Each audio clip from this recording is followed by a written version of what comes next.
क्या कर रही हो माँ? खाना बना रही हूँ, और क्या। माँ, इतनी गर्मी हो रही है, शाम को बना लेना। क्यों, तुझे भूख नहीं लगी है क्या? लगी तो है, पर कोई बात नहीं। आप चलो ना, थोड़ी देर आराम कर लो। अरे मेरे बच्चे, जा तू जा, मैं खाना बना कर लाती हूँ। नंदिनी ने अपने बेटे रौनक के गाल पर हाथ रखकर प्यार से कहा। नंदिनी के पति का कई साल पहले एक हादसे में निधन हो गया था। तभी से वो दूसरों के घरों में काम करके अपना और अपने बेटे का पेट पाल रही थी। उसका बेटा रौनक बहुत ही समझदार और संस्कारी बच्चा था। वो अपनी माँ का बहुत ख्याल रखता था। उस दिन भी जब आराम करने की जगह रौनक आंगन में झाड़ू लगाने लगा और फिर, अरे ये क्या कर रहा है रौनक? आप खाना बना रही थी तो मैंने सोचा तब तक मैं आंगन ही साफ कर दूं, आपकी थोड़ी मदद हो जाएगी। माँ, वैसे खाने में क्या बनाया आपने? आज मैंने कुछ अलग बनाया है, पुलाव कहते हैं इसे। जा जल्दी हाथ मुंह धोकर आजा। रौनक फौरन हाथ मुंह धोकर आया और खाने के लिए बैठ गया। नंदिनी ने कई सारी सब्जियों के साथ बढ़िया पुलाव बनाया था, जिसे खाते ही रौनक बोला, वाह माँ, ये तो बहुत ही अच्छा है। और नहीं तो क्या, बड़ी मेहनत लगती है इसे बनाने में। तब तो आप थक गई होंगी ना। आप जल्दी से खाना खाओ, फिर मैं आपके पैर दबा दूंगा। पुलाव खा के माँ पर बड़ा प्यार आ रहा है तुझे। ऐसा नहीं है, पर एक बात तो है, ये पुलाव है बहुत अच्छा।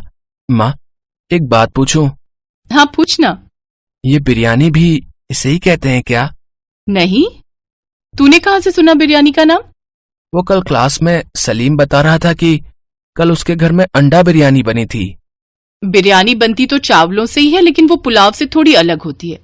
अच्छा माँ, ये अंडा बिरयानी इस पुलाव से अच्छी तो नहीं होती होगी ना? सारी चाल समझ रही हूँ मैं तेरी। अब समझ में आया कि तू क्यों मेरे पैर दबाने की बात कर रहा था। चल, मैं बना दूंगी तेरे लिए अंडा बिरयानी।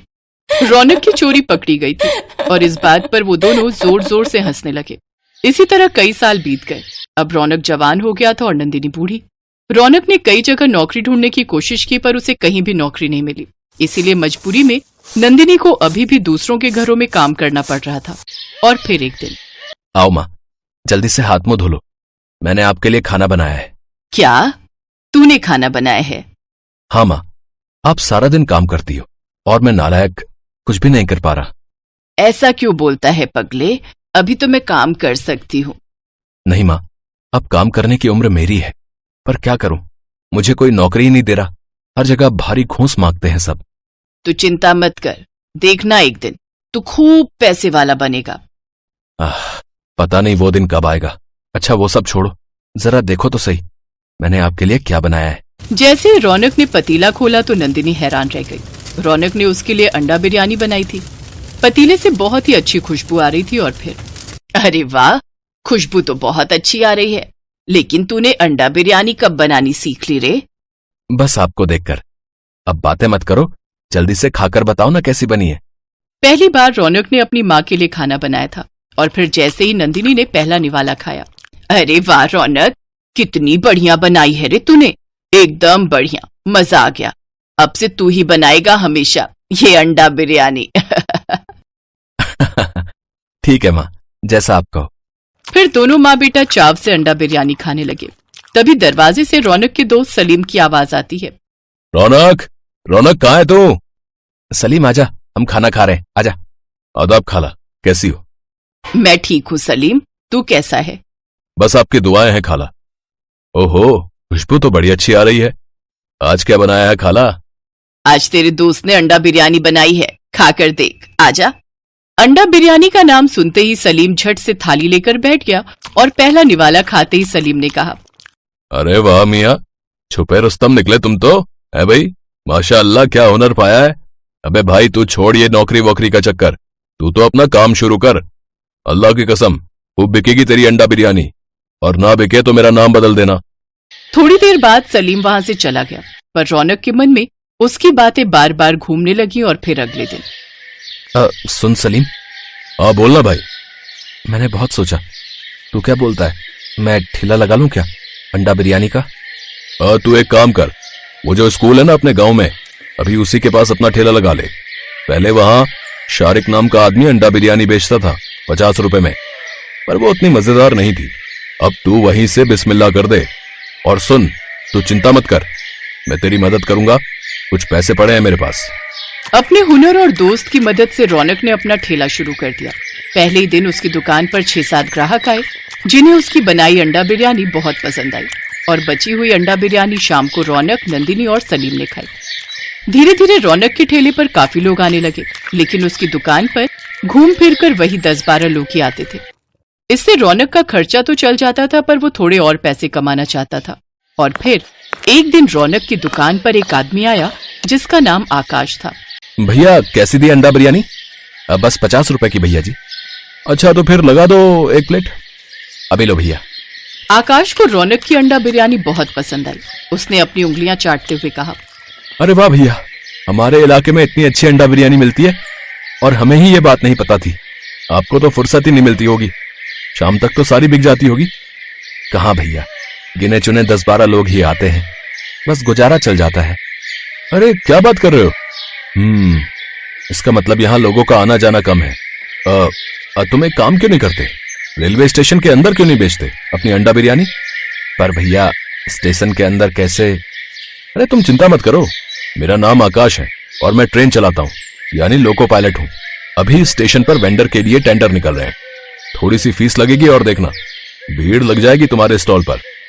अब अगर ऐसा हो जाए तो बड़ी मेहरबानी होगी भैया। अरे तुम चिंता मत करो, मैं कल ही तुम्हारे लिए बात करता हूँ। कहते हैं कि मेहनत करने वाले का साथ ऊपर वाला भी देता है। उसने आकाश को रौनक की मदद करने के लिए भेजा था। आकाश ने सारी कागजी कार्रवाई करने में रौनक की मदद की और रौनक को स्टेशन के अंदर अपना स्टॉल लगाने की जगह मिल गई। फिर क्या था, पहले ही दिन रौनक की सारी अंडा बिरयानी सिर्फ 3 घंटों में ही बिक गई। फिर अगले दिन से सलीम भी रौनक के साथ आने लगा। काम चल निकला और रौनक खूब पैसे कमाने लगा। फिर ठीक 2 सालों के बाद रौनक नंदिनी को स्कूटर से बाजार लेकर पहुंचा, जहां वो एक दुकान के सामने जाकर खड़े हो गए। यहाँ क्या है, क्या दिखाना चाहता है रे? देखो माँ, हमारी अपनी दुकान रौनक की अंडा बिरयानी। अब नाम कैसा है दुकान का? तू सच कह रहा है रौनक? जुग जुग जिए मेरा लाल, जुग जुग जिए। रौनक ने वाकई अपनी मेहनत से अपनी किस्मत और भविष्य संवार लिया था। उसकी अंडा बिरयानी दूर दूर तक मशहूर हो गई। वक्त के साथ दुकानें बढ़ती गई, लेकिन रौनक के हाथों का स्वाद और खाने की क्वालिटी में कोई बदलाव नहीं आया। खास तौर पर उसके गांव के रेलवे स्टेशन पर आती जाती रेलों के यात्रियों की पहली पसंद तो रौनक की अंडा बिरयानी ही थी, जो बीतते वक्त के साथ रौनक के गांव की पहचान बन गई।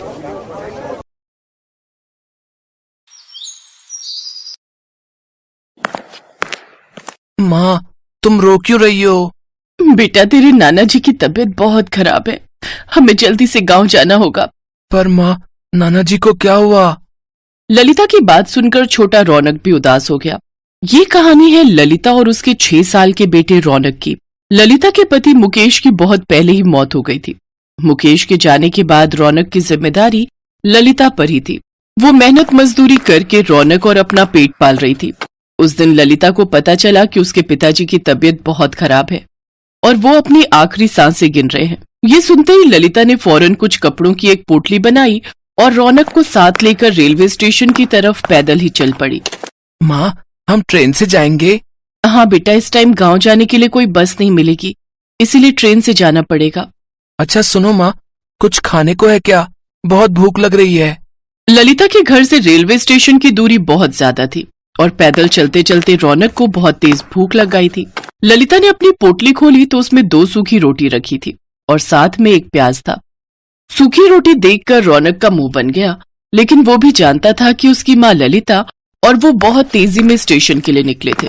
रौनक ने चुपचाप रोटी और प्याज खाया और ललिता की गोद में ही सो गया। फिर थोड़ी देर बाद, उठ रौनक, देख ट्रेन आ गई, चल बेटा जल्दी उठ जा। अरे वाह, कितने दिन बाद आज हम ट्रेन में जाएंगे। रौनक को ट्रेन में बैठने की खुशी थी, लेकिन ललिता के आंसू थम नहीं रहे थे। उसे तो अपने पिता की चिंता सता रही थी। पूरे सफर के दौरान रौनक बस खिड़की के पास बैठकर बाहर की चीजों को निहारता रहा। वहीं ललिता बस सीट पर पीछे सिर टिकाए बैठी रही और अपने पिता की सलामती की दुआ करती रही। लेकिन ऊपर वाले को तो कुछ और ही मंजूर था। ललिता के पिता की मौत हो चुकी थी। उस दिन ललिता बहुत रोई। पिता का अंतिम संस्कार कर ललिता रौनक को लेकर वहां से चली आई। पिता के गम में वो ये बात भूली गई थी कि उसके साथ छोटा बच्चा भी है और रास्ते में। माँ, भूख लगी है, रौनक की बात सुनकर ललिता को होश आया। उसके पास रौनक को देने के लिए कुछ नहीं था।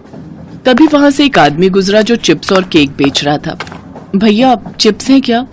नहीं, चिप्स तो नहीं है, लेकिन बस ये एक केक बचा है। अच्छा, कितने का है?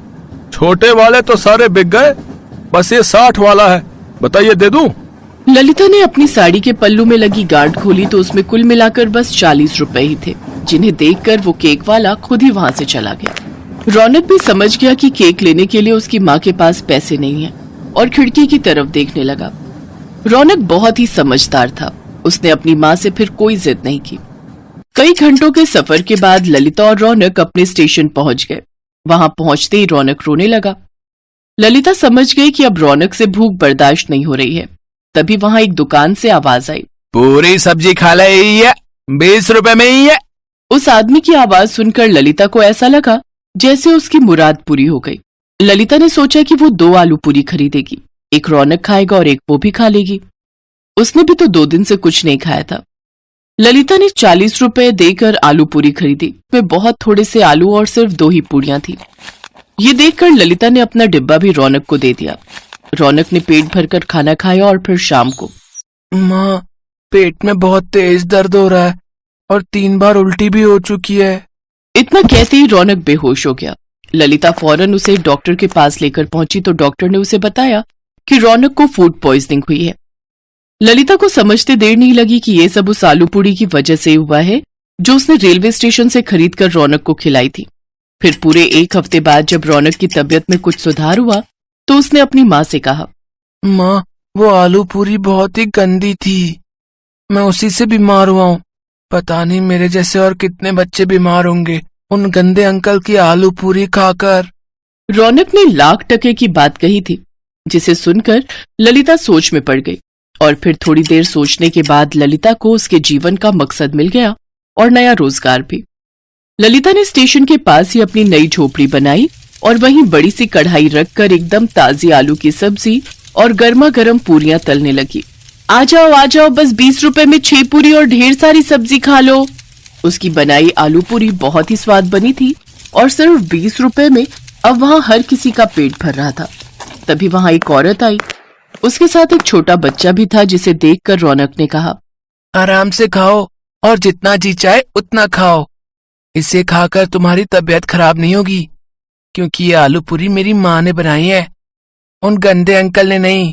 मासूम रौनक की बात सुनकर वहां खड़े सभी लोग हंसने लगे और सामने खड़ा आदमी अपने बासी आलू पूरी के डिब्बे समेटने लगा।